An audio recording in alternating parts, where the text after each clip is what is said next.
soomaalinimo naga wada dhexeyso wiilkaas yarka ah mustaqbalkiisa yaa la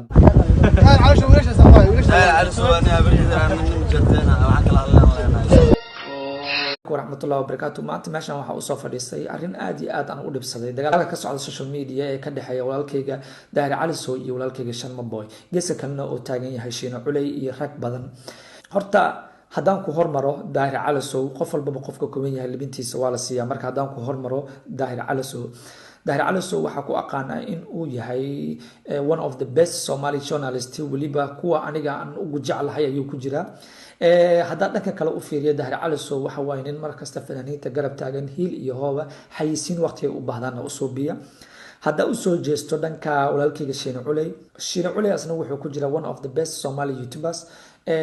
waliba ninka fanaanka markuu reaction ka bixiyo xayisiin bay u tahay soo asna wuxuu ku jira ragga fanaaniinta Soomaaliyeed markasta garab siiya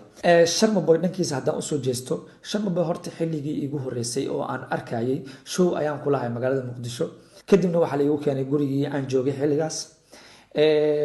Sharma Boy meesha wuxuu ugu tusay waxyaabaha oo qoray ama heesaha oo sameeyay iyo talentiga oo leeyahay kadib raggii la socda waxaan ka codsaday in Sharma Boy tiyaatarka ay fursad ka siiyaan wax alaale wuxuu jecel yahayna oo ku soo bandhigo maalintaas iyo maanta Sharma Boy wuxuu kala yahay laba qof maanta meesha oo joogo waa nin kasbaday qalbiga dhalinta Soomaaliyeed adduunka meel walba ay joogaan ma dareemi kartiin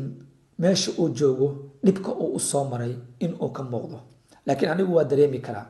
ninka raabarka wada dheer ayay ku qaadataa in lagu tilmaamo in uu yahay fanaan Soomaaliyeed laakiin marka tahay fanaan caadi laba hees oo qof hore uga dhintay hadda soo qaadid listiga fanaaniinta Soomaaliyeed isla markii waa gashay afar jeer hadda gacanta saar dhahdid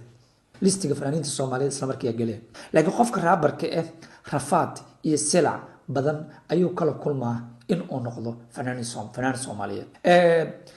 Daahir Cali Sow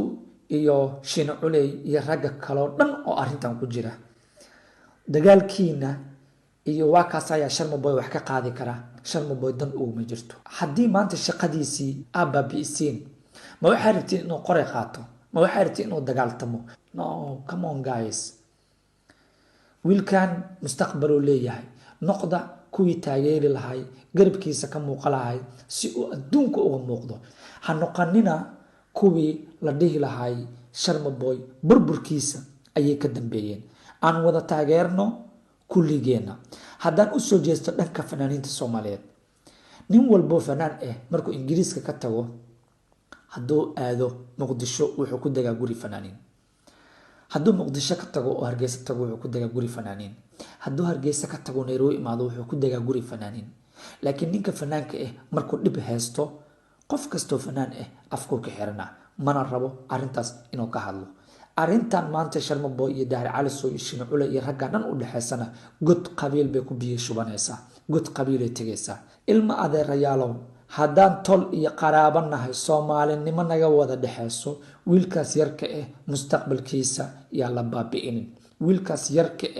cuqdad ha ku beerinina wiilkaas yarka faraha ka qaada howshiisa ha wato qoray ma wato cid oo la dagaaltamaya ma jirto afkiisa oo maalana iyo maskaxdiisa iyo talentigiisa wiilkaas yarka faraha ka